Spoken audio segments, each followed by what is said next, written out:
Up until now, Antoinette, we've been negotiating blindly. We haven't had any insight into the financial statements. According to the Labour Relations Act, we are allowed to have insight into a company's financial statements during wage negotiations. We can sign a confidentiality clause.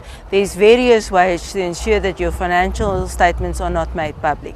But we have to have insight into it to be able to do proper negotiations.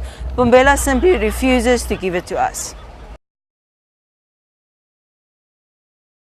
Well, the conductors earn as little as 6,800 Rand per month, and the train driver earns as little as 14,580 Rand per month.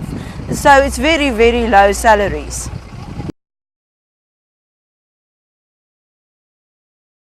We are demanding a 10% increase. They are saying that we are totally unrealistic.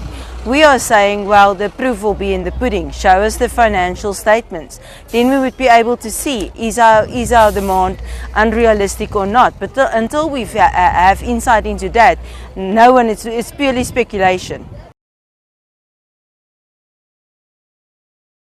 They are offering us an 8.5% salary increase, but coupled to nothing else. In other words, no incentive. And that's one of the main focus points of our members.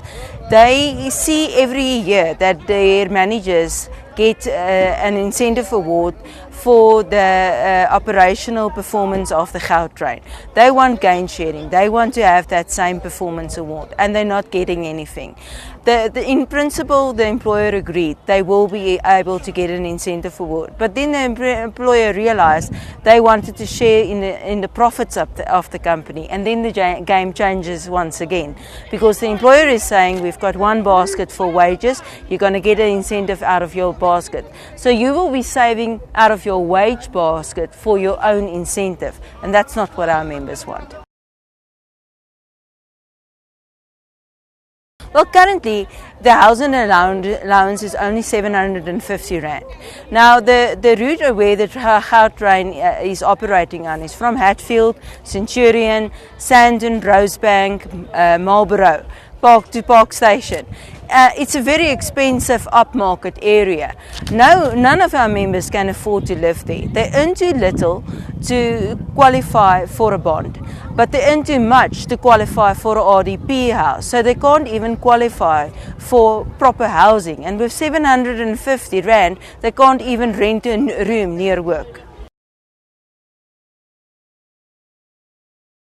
They do. They pay them an excellent 24 Rand per month for transport allowance. Now we've asked for that to be increased to 65 Rand. They are saying to the media, Untu is asking for an increase of more than 100%. I think they're saying 200%, which might be so. But take into account that the earliest shift starts at 3 o'clock in the morning. The latest shifts end off at 11:15 at night. Where do you find public transport in this area? We're now 5 kilometers from Allendale Road at the Midrand Airport. Where do they find public transport that time of night? There's been no intimidation throughout the day. We've been here with them from last night. We started gathering at just before midnight. Our General Secretary Steve Harris was here until a few moments ago.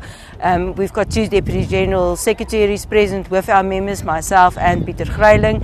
So no, we can assure you there's been no intimidation. What we've heard is that the employees of the bus services feel that they might be intimidated if they were driving on the routes.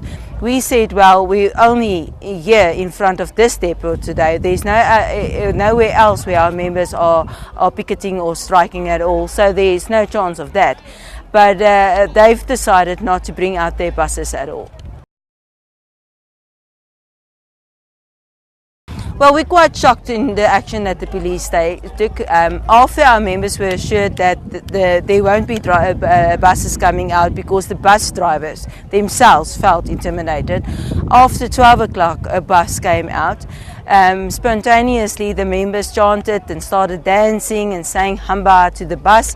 And the bus reversed and it went back into the depot. And then all of a sudden the police just fired stun gun grenades at our members, at least 4 or 5 of them, without any reason. Some of the media took videos thereof. It's quite clear there was no provocation. Our members weren't even close to the Gautrain bus, and I feel it's irresponsible and they are provoking our members.